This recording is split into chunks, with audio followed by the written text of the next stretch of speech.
Bismillah ar-Rahman ar-Rahim, au nom de Dieu, le clément, le miséricordieux, celui qui guide dans et vers la vérité, le glorieux, pour qui l'univers tout entier chante la louange.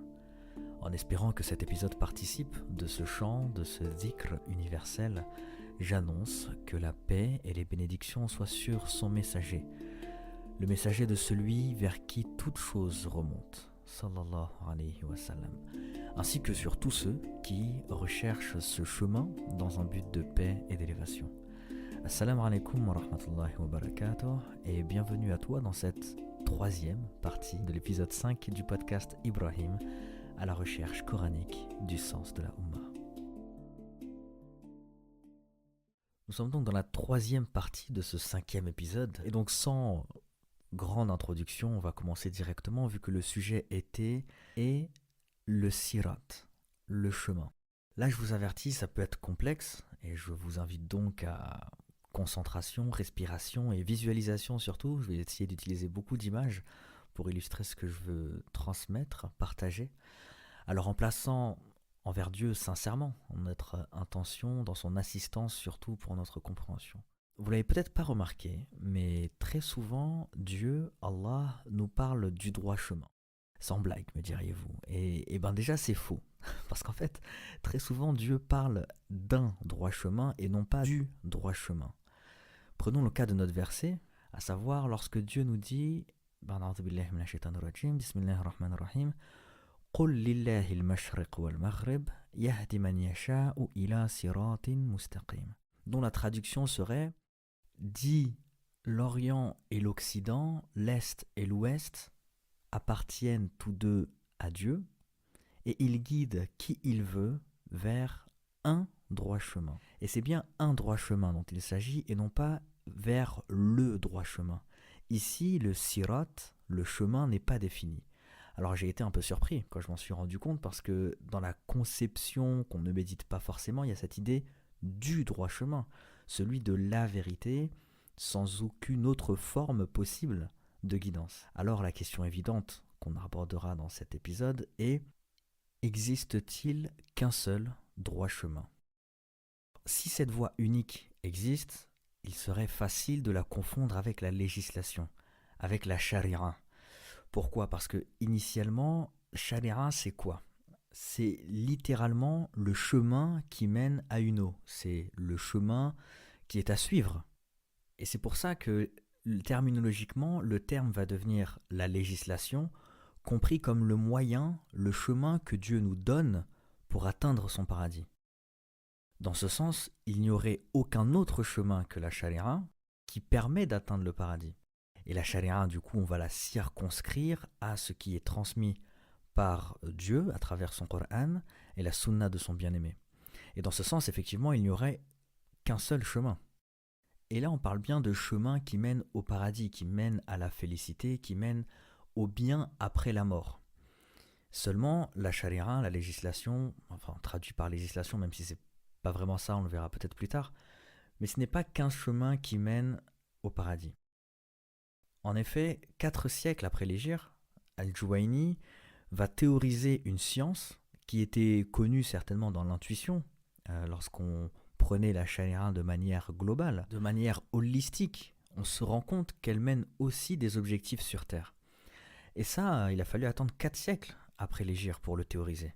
C'est une science qui va être reprise plus tard, même si elle va pas vraiment prendre, on va dire, au 8e siècle par l'imam al-Shatibi, qui va continuer en fait à théoriser cette science, qui va devenir les finalités de la charia, voire même les finalités supérieures de la charia.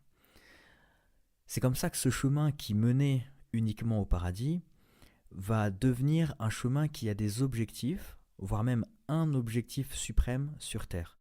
C'est pas notre sujet de les aborder, mais c'est malheureusement une science qui n'a pas été très développée, même si aujourd'hui elle a le vent en poupe, notamment grâce à l'imam Tahir ibn Ashur au siècle dernier qui a revivifié cette science et tenté de la rendre plus mainstream, j'ai envie de dire.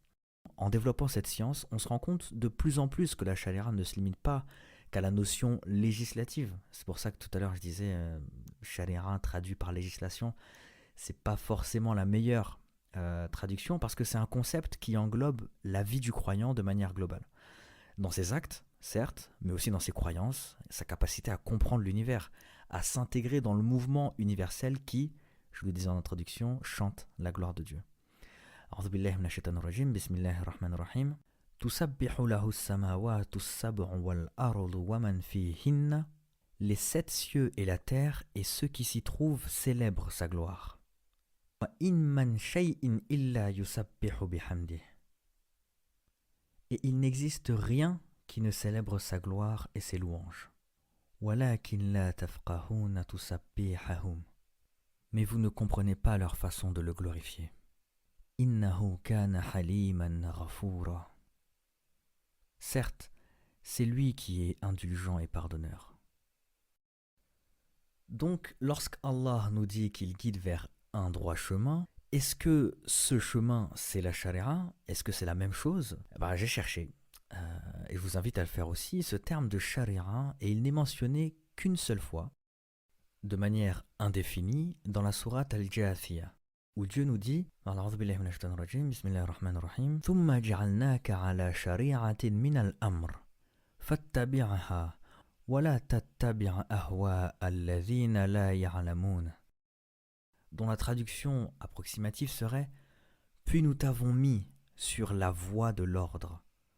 Suis-la donc et ne suis pas les passions de ceux qui ne savent pas. » Chez Maurice Gloton, il traduit en disant « Puis nous t'avons placé sur une large voie procédant de l'ordre. Alors suis-la et ne suis pas les inclinaisons de ceux qui ne savent pas. » En fait, c'est ce terme « Ja'alna ala ». Nous t'avons placé, nous t'avons mis « ala shari'atin ». Nous t'avons placé, nous t'avons mis, nous t'avons fait sur la charia qui est issue, qui procède de l'ordre. Parce que Dieu nous dit « ala shari'atin », donc sur la charia, « min al-amr », qui est issue, qui procède, qui provient du amr. Et le amr, c'est l'ordre. Alors vous trouverez des traductions effectivement qui parlent de la législation. Nous t'avons mis sur une législation, sur une charia. Mais j'en parle pas pour les raisons que j'ai dit avant, en cela que traduire charia par législation est très restrictif. Donc dans ce modèle, à savoir que la charia est issue de l'ordre, il faut comprendre qu'est-ce que c'est que l'ordre pour comprendre ce que c'est que la charia.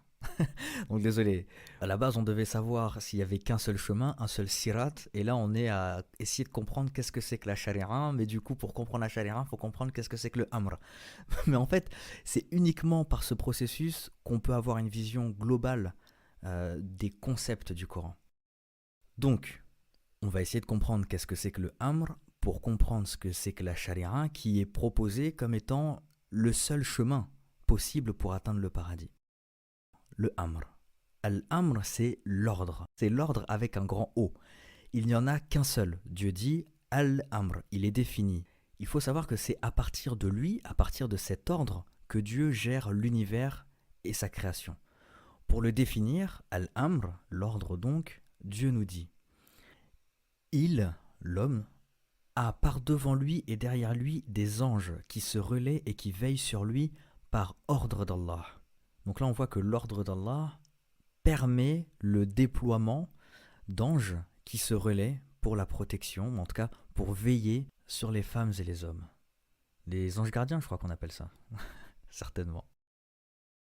Dans un autre verset, il fait descendre par son ordre les anges avec la révélation sur qui il veut parmi ses serviteurs. Avertissez qu'il n'est d'autre divinité que moi, craignez-moi donc. Là, on est dans la sourate 16, le verset 2. Ensuite, il nous dit dans un autre verset, et il t'interroge au sujet de l'âme. Dis, l'âme relève de l'ordre de mon Seigneur, et on ne vous a donné que peu de connaissances. Alors ici, il y a une distinction certainement à faire entre ordre dans le concept d'ordre qui gère l'univers et la notion d'affaires, ou en tout cas c'est l'amr, ça peut aussi être les affaires de Dieu. Comme dans l'expression française, c'est mes affaires, donc ne t'en occupe pas. Ça peut aussi être vu, en tout cas compris dans ce sens-là.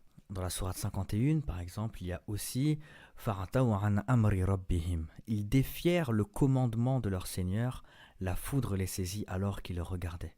Donc on voit en fait, j'ai pris que quelques versets, il y en a d'autres encore qui en parlent, Mais en fait, al-amr, donc l'ordre d'Allah, c'est cette chose qui va intégrer en lui-même une sharia, une voie, on l'a dit. Donc lorsque Allah nous dit qu'il a placé le prophète sallallahu alayhi wa sallam sur son amr, enfin sur une sharia qui est issue du amr, donc c'est-à-dire que le amr porte une sharia, il porte une voie, mais c'est aussi le amr qui va permettre le mouvement des anges par lui et d'autres choses dont Dieu est le plus sachant.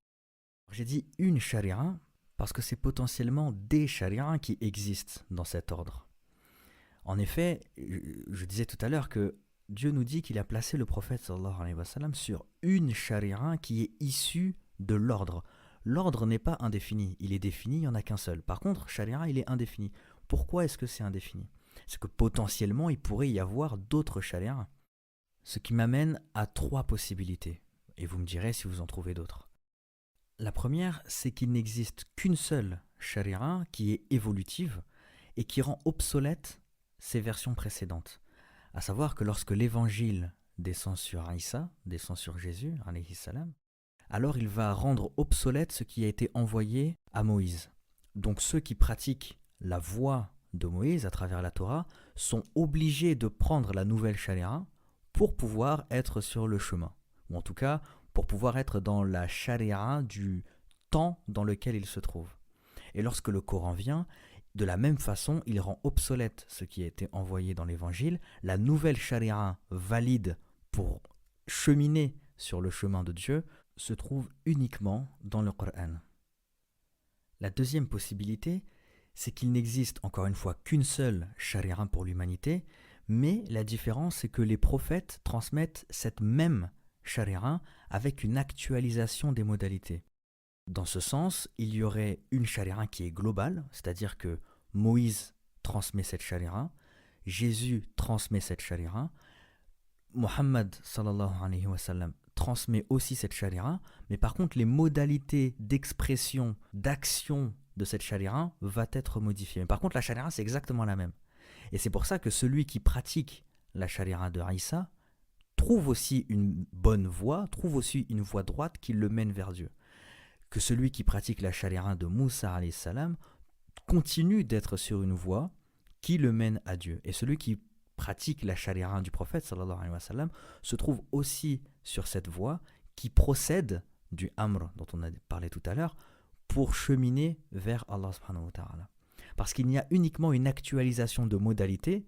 Ces modalités, on le verra tout à l'heure, mais participent de moyens adaptés au temps pour cheminer vers Dieu, mais ne sont pas des moyens qui fracturent, qui cassent les pratiques qui ont été envoyées par les anciennes révélations. Et la troisième possibilité, c'est qu'il y ait une sharia qui soit spécifique et indépendante à chaque communauté. La communauté de Moïse a reçu une sharia qui est spécifique et indépendante de toutes les sharias qui ont été envoyées à Isa alayhi salam, à Muhammad sallallahu alayhi wa sallam et à d'autres prophètes dont on n'a pas connaissance. Ainsi, chaque communauté pratique sa propre sharia, mais c'est des sharias qui sont différentes. Celui-ci, je le cite parce que parce qu'il faut quand même le citer vu que j'y ai quand même pensé, mais je la trouve particulièrement obsolète dans le sens où il n'y a rien qui montre qu'il y ait des sharias différentes, ou en tout cas complètement différentes, avec des objectifs différents à travers toutes les révélations d'Allah subhanahu wa ta'ala.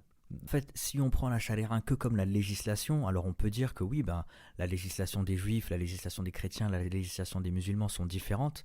Mais en fait, vu que la sharia, on l'a dit, c'est pas que la législation, c'est aussi la croyance et c'est aussi la finalité, le but, en fait, on peut pas dire qu'elles soient vraiment différentes. Et c'est en ce sens que, pour moi, je pense plutôt vers la seconde proposition. Vous me direz, vous, ce que vous pensez sur cette question. Parce que, même si le terme sharia n'apparaît qu'une seule fois sous la forme que j'ai citée tout à l'heure, il a quand même des dérivés et qui apportent une meilleure vision de la sharia. Oui, je vous avais pas tout dit tout à l'heure. La première, c'est dans la sourate 42, dans la ayat 13, où Dieu nous dit « Il vous a légiféré en matière de religion ». Dans l'arabe, il dit « Shara'a lakum minad-din ». Donc shara'a, sharia, vous voyez que c'est un dérivé du même terme. Donc il dit « Il vous a légiféré ». Donc encore une fois, vous voyez que la traduction, c'est dans la législation, légifération. Dans d'autres traductions, on trouve aussi il a décrété pour vous ou il a établi pour vous. Shara'a lakum. Donc il nous a légiféré en matière de religion ce qu'il avait enjoint à Noé, ce que nous t'avons révélé, ainsi que ce que nous avons enjoint à Abraham, à Moïse et à Jésus. Donc tous ces prophètes, Dieu leur a shara'a. Vous voyez ce que je veux dire? Shara'a lakum. Il a transmis cette même shari'a à tous ses prophètes. Et c'est quoi ce shara'a lakum? Qu'est-ce qu'il a légiféré? Qu'est-ce qu'il a décrété? Qu'est-ce qu'il a établi pour nous à travers ses prophètes? Une chose qu'il va dire: établissez la religion et n'en faites pas un sujet de division. Alors là, c'est incroyable quand même, parce que c'est le sujet sur lequel les gens le sont le plus divisés. Dans d'autres traductions, on trouve aussi: vous respecterez ce système, donc système, on parle de religion, du din, et ne la divisez pas. Et chez Maurice Gloton, on trouve aussi: accomplissez le culte dû et ne vous divisez point à son sujet. Donc là, c'est incroyable quand même. Le verset continue en disant: ce à quoi tu appelles les associateurs leur paraît énorme. Dieu élit et rapproche de lui qui il veut et guide vers lui celui qui se répand. Shara'a, dans sa forme verbale de l'accompli, Dieu a établi pour la communauté du prophète sallallahu alayhi wa sallam la même chose, exactement la même chose que pour les peuples anciens. Établir le din et ne pas en faire un sujet de division. C'est pourtant si simple. Il n'y a donc pour moi qu'une seule shari'a pour l'humanité. Et dans une autre mention de cette dérivée de shari'a, Dieu nous dit dans la sourate 5, verset 48: et sur toi, nous avons fait descendre le livre avec la vérité, pour confirmer le livre qui était là avant lui, et pour, suspense, prévaloir sur lui. Dans une traduction, c'est pas forcément prévaloir, c'est le terme al-muhaymin qui est donné. Et al-muhaymin, c'est dominer, couvrir une chose, mais c'est aussi la protéger, la préserver, témoigner d'elle. Et bon, je vous laisse aller voir le nom divin al-muhaymin, qui est un nom de Dieu et qui n'est pas forcément que dans la prévalence. C'est quelque chose qui est plus complexe. Et donc là, on pourrait du coup le traduire par la préservation, la confirmation, le témoignage de ce qui a été envoyé avant lui. Juge donc parmi eux d'après ce que Dieu a fait descendre, et ne suis pas leur passion, loin de la vérité qui t'est venue. Il continue en disant: à chacun de vous, nous avons assigné une législation. Si Dieu avait voulu, certes, il aurait fait de vous tous une seule communauté, mais il veut vous éprouver en ce qu'il vous donne. Concurrencez donc dans les bonnes œuvres. C'est vers Dieu qu'est votre retour à tous, alors il vous informera de ce en quoi vous divergiez. Et là, les termes qui sont utilisés lorsque Dieu nous dit: à chacun de vous, nous avons assigné une législation et un plan à suivre, c'est les kullin jaralna minkum shira'atan.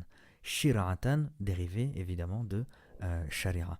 Donc du coup, Dieu a donné une shari'a à chacune des communautés avec un plan à suivre. Et s'il l'avait voulu, il aurait donné une seule shari'a dans sa conception, dans les modalités d'expression. Il aurait rendu une seule shari'a et donc une seule communauté. Mais il veut nous éprouver en ce qu'il nous donne.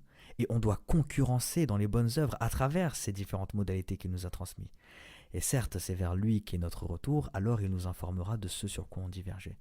Tout ça pour dire que, mis dans ce panier global de ce qu'est le concept de shari'a, il y a bien une shari'a pour l'humanité, ce qui a été envoyé à Abraham, à Moïse, à Jésus, etc., dont les modalités d'action sont mises à jour, parce qu'il nous dit dans le même sens, dans le même temps plutôt, qu'il a donné à chaque communauté une shari'a et un plan à suivre particulier. Donc les finalités, les croyances, etc. restent les mêmes, mais par contre, les modalités d'action vont changer. Et c'est parce que ces modalités sont différentes qu'on va pouvoir se concurrencer dans le bien.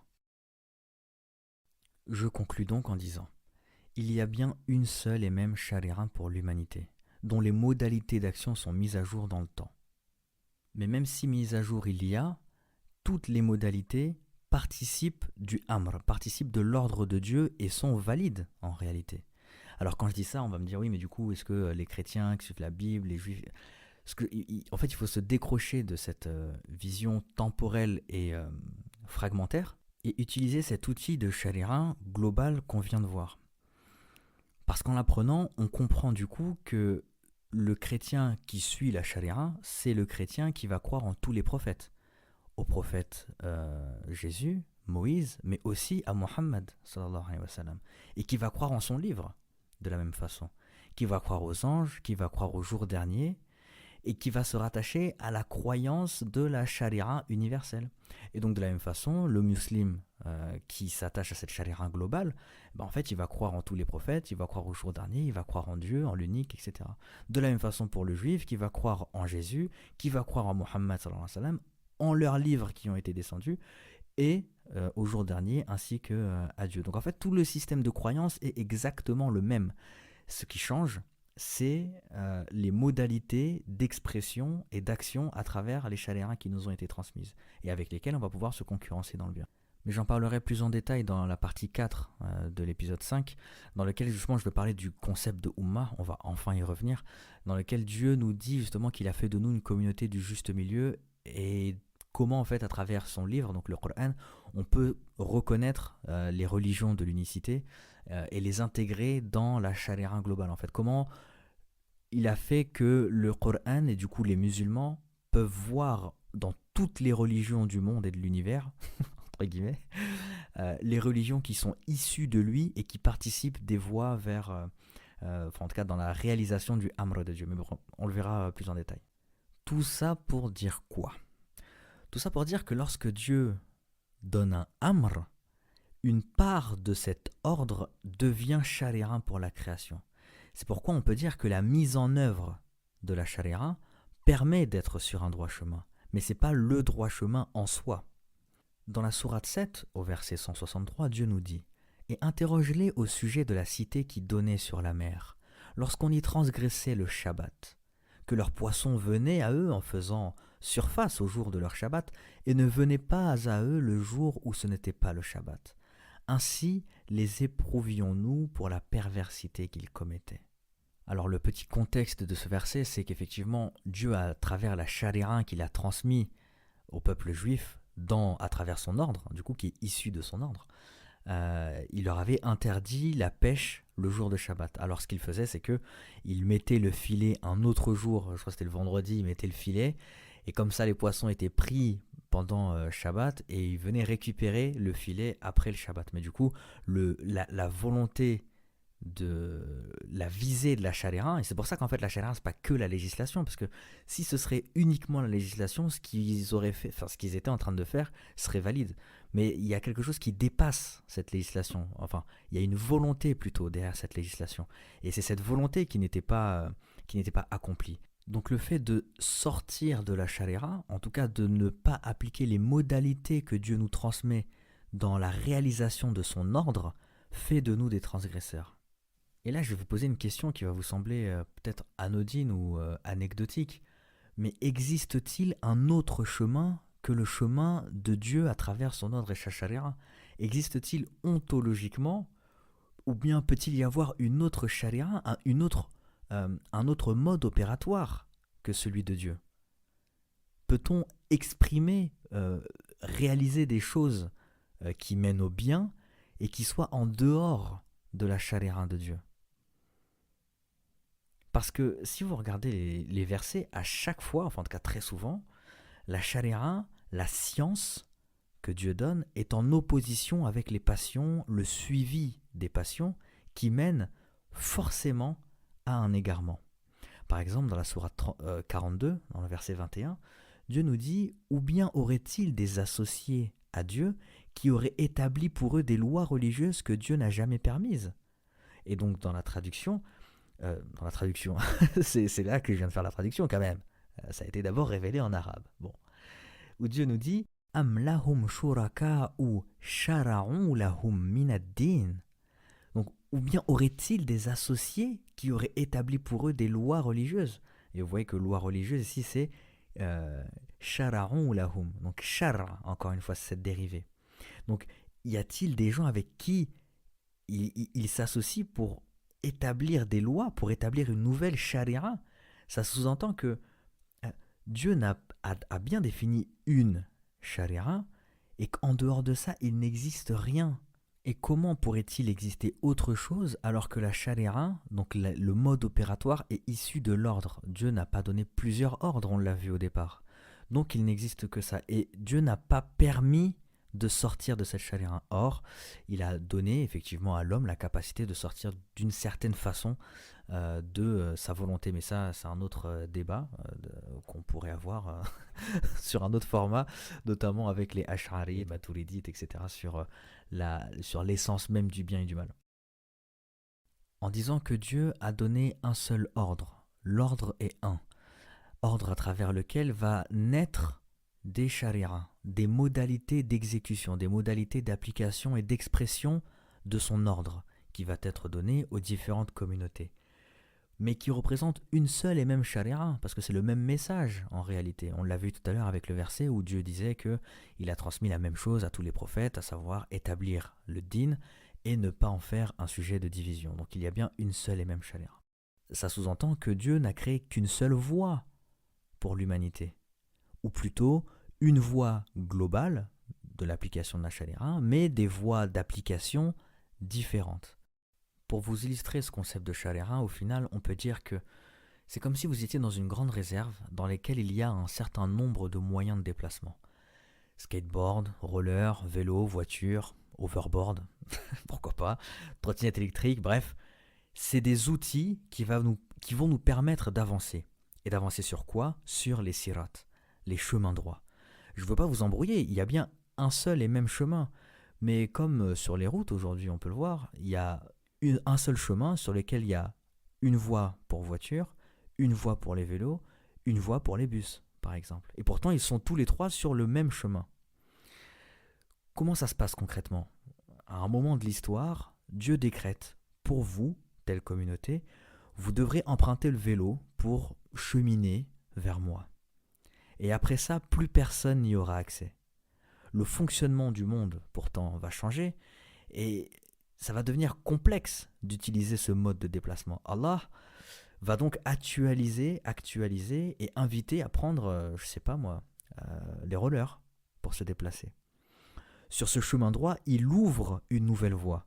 Ça ne veut pas dire qu'il arrête la voie des vélos, ça veut dire qu'il va ouvrir une nouvelle voie parce que la forme du chemin est plus adaptée pour les rollers.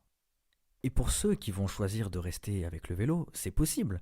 Mais par contre, ça va devenir plus compliqué, voire même impossible de l'appliquer sans tricher. Alors on va se déplacer en vélo et à un moment on va dire bon, je vais poser un pied à terre et je vais soulever mon vélo pour passer ce bout de chemin. Mais en fait, en faisant ça, on sort de la charia parce que il nous avait demandé d'utiliser le vélo pour se déplacer. Vous voyez ce que je veux dire? Tandis que le roller peut passer plus facilement. Donc en fait, l'évolution du contexte va faire que la modalité d'expression va devenir plus compliquée à mettre en œuvre sans tricher dans celle-ci. Et c'est dans ce sens qu'on va voir plein de religions changer des choses qui étaient fondamentales, mais pour pouvoir s'adapter au temps dans lequel ils évoluent. Alors qu'il y a des choses qui ne peuvent pas changer. Et c'est pour ça que Dieu va envoyer d'autres prophètes pour confirmer ce qui était envoyé avant eux, mais aussi rectifier les choses qu'ils ont voulu modifier pour s'adapter dans le temps dans lequel ils vivaient. Alors je ne sais pas si ils vont, par exemple, ceux qui sont avec des skates, ils vont ajouter des moteurs à l'intérieur pour pouvoir se déplacer plus vite et rejoindre ceux qui sont en vélo, mais c'est pas bon. On ne peut pas trafiquer la charia que Dieu nous a transmise. Modifier la charia pour continuer sur la voie. Pourtant, s'il croit en Dieu au jour dernier et en tous les prophètes, il pourrait accepter de prendre le vélo, par exemple. Ce serait plus simple. Ou de prendre le skate. Ou de prendre le moyen de locomotion le plus adapté. Alors ici, vous allez vous demander, dans ce cas, c'est quoi la spécificité de la dernière charia, celle du Coran? Disons que c'est la seule charia dont la porte sera toujours ouverte. Et c'est un moyen qui va permettre de distinguer la réalité dans toutes les chariras. Je parlais du skate avec un petit moteur tout à l'heure dans la tricherie. Et bien en fait, la charia du Coran va permettre de dire à la communauté du skate, vous avez ajouté à votre charia ce petit moteur, revenez donc à la charia qui vous a été donnée. Ou bien, si vous ne pouvez pas, parce que le contexte fait que vous ne pouvez pas pratiquer le skate, alors prenez la charia du Coran qui embrasse la vôtre pour pouvoir continuer à avancer sur le chemin de Dieu. Et c'est en cela que la charia du Coran est particulière parce qu'elle permet d'avoir un point de vue global des shari'as qui ont été envoyés, là où chaque shari'a était dans sa propre modalité. Ce qui m'a amené à ça, c'est de me rendre compte que sur la quasi-cinquantaine de mentions du Sirat, il y avait quasiment que de l'indéfini. Par exemple, dans la sourate 4, le verset 175, Dieu nous dit « Quant à ceux qui ont cru en Dieu et qui se sont attachés fortement à lui, il les fera entrer dans une miséricorde venue de lui, une grâce. Il les guidera vers lui par un droit chemin. وَيَهْدِيهِمْ إِلَيْهِ صِرَاطًا مُسْتَقِيمًا. Il les guidera vers lui par un droit chemin. Un droit chemin, mais lequel? Wallahu a'lam. Il faut lire ce verset maintenant avec tous les concepts qu'on a cités, à savoir les différentes shari'as contenues, embrassées dans une shari'a qui est générale, et du coup voir cette voie, ce sirat, qui englobe plusieurs voies ramifiées. Et donc là, Dieu nous dit qu'il guide vers lui par un droit chemin. Mais lequel, Allah a'lam? Par quelle charia, issue de son ordre, il guide? En sachant que dans le verset, Dieu caractérise cette guidance par le simple fait, entre guillemets, de croire en lui et de s'attacher fortement à lui. Un autre exemple dans la sourate 42, le verset 52, Dieu nous dit « C'est ainsi que nous t'avons révélé un esprit provenant de notre ordre. » Vous voyez pourquoi tout est imbriqué. Là encore une fois, on a cette notion de amr, cette notion d'ordre. Tu n'avais aucune connaissance du livre ni de la foi, mais nous en avons fait une lumière par laquelle nous guidons, qui nous voulons parmi nos serviteurs. Tu guides vers un droit chemin. Wa innaka latahdi ila siratin mustaqim. Toi, Muhammad sallallahu alayhi wa sallam, tu guides vers un droit chemin. Ila siratin mustaqimin. Et là, c'est intéressant parce que Dieu nous dit qu'il guide qui il veut, mais que le prophète guide bien sur un droit chemin, comme les prophètes avant lui guidaient sur un droit chemin. Et là, vous voyez comment ça s'imbrique avec les différentes shari'as qu'on a citées tout à l'heure aussi. Troisième exemple, dans la sourate 3, le verset 101, Dieu nous dit « Et comment pouvez-vous ne pas croire alors que les versets de Dieu vous sont récités, et qu'au milieu de vous se tient son messager ? Quiconque s'attache fortement à Dieu, il est certes guidé vers un droit chemin. » Même formulation. وَمَنْ يَعْتَصِمْ بِاللَّهِ فَقَدْ هُدِيَ إِلَى صِرَاطٍ مُسْتَقِيمٍ. Indéfini. Quiconque s'attache fortement à Dieu, il est certes guidé vers un droit chemin. Si déjà en lisant ces versets ça vous fait tilt, bon, c'est que j'aurais réussi une partie de la mission de cet épisode. Alors je ne vais pas citer tous les versets qui parlent de ça, parce que je vous ai dit, j'en ai répertorié 47, peut-être une cinquantaine, mais ils vont tous dans ce même sens et cette même formulation. A contrario, il y a seulement une dizaine de mentions du chemin, où le chemin est désigné. Et vous comprenez intuitivement la différence. Si dans une discussion je vous dis « j'ai pris un chemin pour aller à la salle de sport », vous me répondrez « déjà ça se voit pas ». Et après vous me demanderez peut-être « lequel ?» parce qu'il peut y en avoir plein.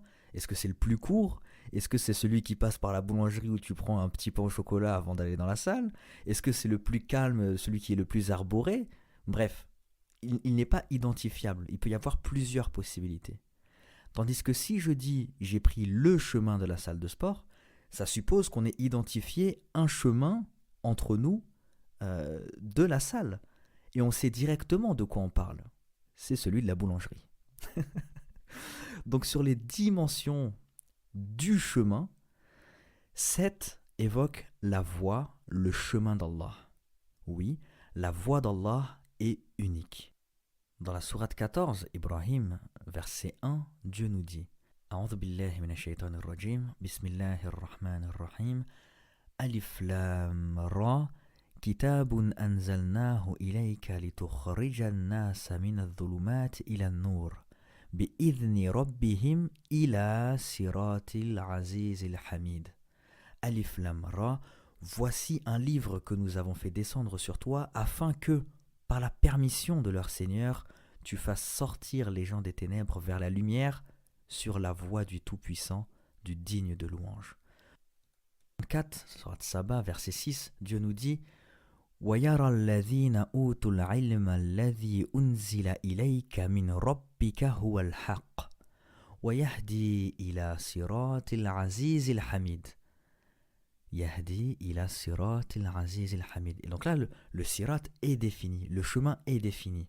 La traduction nous dit « Et ceux à qui le savoir a été donné voient que ce qu'on t'a fait descendre de la part de ton Seigneur est la vérité qui guide au chemin du Tout-Puissant, du digne de louange. » Encore une fois, le sirat est défini et lorsqu'il est défini, il caractérise la voie d'Allah subhanahu wa ta'ala. Dans la sourate Al-An'am, verset 126, Dieu nous dit وَهَذَا صِرَاطُ رَبِّكَ مُسْتَقِيمًا. Telle est la voie de ton Seigneur dans toute sa rectitude. قَدْ فَصَّلْنَا الْآيَاتِ لِقَوْمٍ يَذَّكَّرُونَ. Nous avons effectivement bien détaillé les signes à des gens qui se rappellent. Et je pourrais continuer comme ça sur toute la liste. Mais je vais vous en citer encore 3 qui me semblent catégoriques pour vous démontrer mon propos. Le premier, c'est dans la sourate Al-A'raf, sourate 7, verset 16, où Dieu nous dit, en rapportant les paroles de Satan, قَالَ فَبِمَا أَغْوَيْتَنِي لَأَقْعُدَنَّ لَهُمْ صِرَاطَكَ الْمُسْتَقِيمَ. Puisque tu m'as mis en erreur, dit Satan, je m'assoirai pour eux sur ton chemin droit. Donc c'est-à-dire que même Satan a conscience, connaissance que le chemin d'Allah est un. Puis dans un autre verset, la sourate Al-An'am, sourate 6, verset 153, Dieu nous dit « Et voilà mon chemin dans toute sa rectitude. Wa anna hadha sirati mustaqiman. » Donc le sirat al-mustaqim, c'est la voie d'Allah. Il continue en disant « Fattabi'uhu, suivez-le donc. Wa la tattabi'u subula fatafarraqa bikum an sabilihi. » Et ne suivez pas les sentiers qui vous écartent de sa voie. ذَلِكُمْ وَصَّاكُمْ بِهِ لَعَلَّكُمْ تَتَّقُونَ. Voilà ce qu'il vous enjoint. Ainsi atteindrez-vous la piété.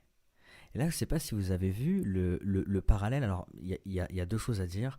La première, c'est que Allah subhanahu wa ta'ala, dans ce verset, il met en opposition le sirat et le subul. Il dit, voici mon chemin dans toute sa rectitude, voici le chemin droit, mon chemin, parce qu'il dit hadha sirati, donc c'est son chemin. Et il dit wala tattabi'u subula, et ne suivez pas les sentiers. Donc comment est-ce que subul peut être mis en opposition avec sirat? Je ne vais pas le développer dans cet épisode parce qu'il fait déjà 40 minutes. Mais peut-être qu'un jour, Inch'Allah, on aura l'occasion d'en discuter. Mais le verset que j'ai cité tout à l'heure dans la sourate Al-A'raf, j'ai vu un parallèle assez intéressant parce que Satan dit justement qu'il va s'asseoir pour nous sur son chemin droit. Et lorsque on avance et qu'il y a un obstacle à notre chemin, eh ben, qu'est-ce qu'on fait? Naturellement, si on ne trouve pas la force et la capacité de retirer ce qui nous gêne dans ce chemin, eh ben, on va trouver une bifurcation. Et c'est justement ça, en fait, le rappel. C'est de dire non, le chemin est droit, c'est un chemin de rectitude et on doit le suivre. On ne doit pas suivre les sentiers qui nous écartent de sa voie, sentiers qui sont créés par la présence de Satan qui s'assoit sur ce droit chemin. Vous voyez les parallèles, comment ils sont faits? Alhamdulillah. Et le dernier verset que je voulais citer, c'est dans la sourate Ash-Shura, sourate 42, versets 52 et 53, où Dieu nous dit « Le chemin d'Allah à qui appartient ce qui est dans les cieux et ce qui est sur la terre.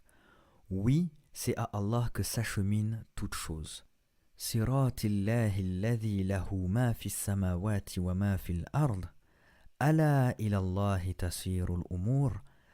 Donc le chemin d'Allah, Allah à qui appartient ce qui est dans les cieux et qui est sur la terre.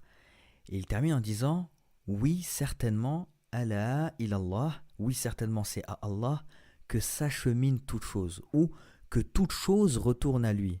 Et là subhanallah, en fait, c'est compliqué de le concevoir à l'audio, et ça, je veux bien le comprendre parce que c'est long et faire tous les liens dans sa tête, c'est complexe.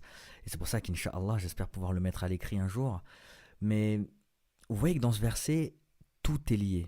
Il y a cette notion de Sirat Allah, donc le chemin d'Allah, le sien, l'unique. Allah à qui appartient tout ce qui est dans les cieux et sur la terre, et c'est vers lui que toute chose remonte, que tous les amrs remontent, que toutes les affaires remontent. Parce que vous voyez que la fin termine en disant Ala ilallahi tasirul umur.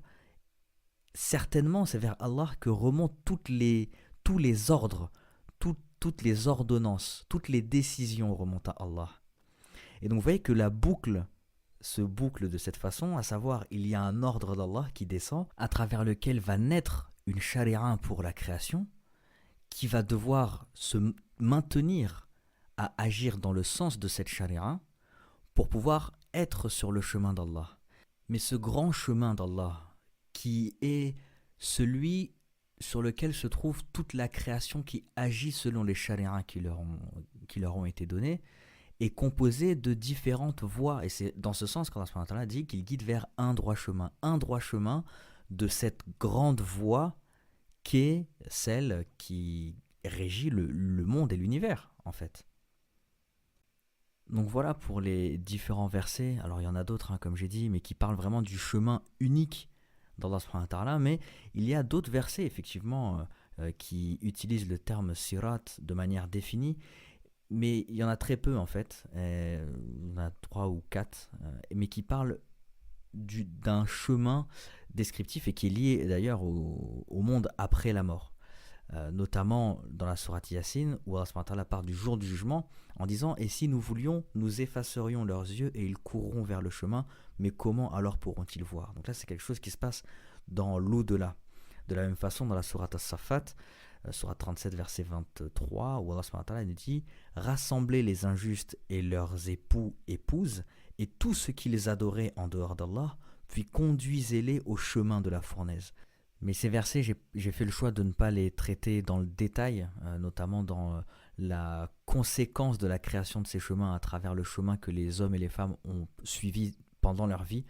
Mais parce que c'est pareil, ça nous amènerait à trop de détails. Et moi-même, j'avoue que j'ai pas creusé le sujet, même si je pense qu'il est très intéressant. Et je vais clôturer toute cette histoire avec 2 derniers exemples. Le premier, c'est dans la sourate Al-Mu'minun, dans le verset 73 plutôt, où Dieu, en parlant au prophète sallallahu alayhi wa sallam, lui dit « Wa innaka latad'uhum ila siratin mustaqim » Donc là, le sirat, le chemin, il est défini. Et tu les appelles certes vers le droit chemin. Et maintenant qu'on a vu le détail qu'Allah subhanahu wa ta'ala fait du droit chemin, on comprend qu'il s'agit du chemin d'Allah. Et dans le verset 74, il continue en disant « وَإِنَّ الَّذِينَ لَا يُؤْمِنُونَ بِالْآخِرَةِ عَنِ الصِّرَاطِ لَنَاكِبُونَ » Or, ceux qui ne croient pas en l'au-delà sont bien écartés de ce chemin. Et donc là, on voit que la caractéristique qui écarte, en tout cas dans ce verset, hein, parce qu'il y en a d'autres, mais dans ce verset, la caractéristique qui est utilisée pour montrer qu'ils sont en dehors du chemin d'Allah, donc de la voie générale, c'est le fait de ne pas croire en l'au-delà. Et donc effectivement, là, on peut se poser la question du ce qui écarte de la voie générale et ce qui écarte des sentiers de ce chemin, qui sont 2 choses différentes. Il y a la voie d'Allah et il y a les chemins empruntés par l'application des shari'as. Enfin, dans la sourate Al-Fatiha, qu'on est censé réciter au minimum 5 fois par jour, et je l'avais récité tout à l'heure, lorsqu'on dit « Ihdina sirat al-mustaqim » guide-nous sur le droit chemin, guide-nous dans le droit chemin, du coup, avec tout ce qu'on vient de dire, on comprend qu'il s'agit effectivement du chemin d'Allah. C'est pour ça que la sourate termine en disant Sirat al-ladhina an'amta alayhim, le chemin de ceux que tu as comblés de faveur. Ghayril maghdubi alayhim waladdallin, non pas de ceux qui ont encouru ta colère, ni des égarés. Parce que en dehors de ce chemin, il ne peut y avoir que l'égarement et les ténèbres. Alors encore une fois, c'est complexe d'imager le lien entre Amr, Shari'a, Sirat, chemin d'Allah, Sirat al-Hamid, Sirat al-Mustaqim, et ça pourrait prendre beaucoup de formes, et il y a encore des zones spéculatives dans lesquelles j'ai pas forcément envie de rentrer, Mais le tout, c'est de comprendre que la voie d'Allah est une, parce que son amr, son ordre est un. À partir de cet ordre, il donne à la création des modes opératoires, des shari'as, pour la réaliser, pour le réaliser, réaliser l'ordre. L'entièreté de la création est donc soumise à son mode de conduite spécifique. Les arbres, les oiseaux, la lune, le soleil, toute la création. Seulement, les hommes et les djinns ont le choix d'en sortir. Et c'est pourquoi Dieu envoie des prophètes pour rappeler cette charia qui est issue de l'ordre. Après quoi, chaque communauté réalise une part de l'ordre. Oui, si Dieu avait voulu, il aurait fait de nous une communauté unique. Mais il nous éprouve dans ce qu'il nous donne et il nous demande de rivaliser dans les bonnes œuvres. Le rôle du Coran et de la communauté musulmane qui suit le prophète Mohammed sallallahu alayhi wa sallam, qui suit la charia du prophète Mohammed sallallahu alayhi wa sallam, à travers le Coran, c'est d'appeler les communautés à revenir à leur charia ou à adopter celle du Coran qui est universelle, raison pour laquelle le chemin droit est composé de plusieurs voies droites, siratan mustaqiman. Et c'est en ce sens que celui qui s'écarte de ce chemin est égaré, vu qu'il n'y a qu'une seule voie. Toute conduite qui ne mène pas au chemin de Dieu ne repose sur aucun chemin, c'est les ténèbres. Dieu nous demande donc de suivre une charia pour être sur un chemin droit qui lui-même guide sur sa voie, sur la voie d'Allah. Être sur sa voie, c'est réaliser son ordre. Et réaliser son ordre, c'est s'intégrer dans l'évolution de la création des univers, vu que l'univers tout entier suit leur charia. Et c'est ainsi que la boucle est bouclée et que l'homme revient à sa saine nature. Alors on demande à Dieu de nous maintenir sur un chemin droit, de nous accorder endurance, lucidité, bienfait et quiétude à chacun de nos pas, qu'il accepte nos œuvres pour lui et nous fasse revenir à lui de la meilleure façon, Inch'Allah. On reste branché comme on dit et à très vite si Dieu le veut. Assalamu alaikum wa rahmatullahi wa barakatuh.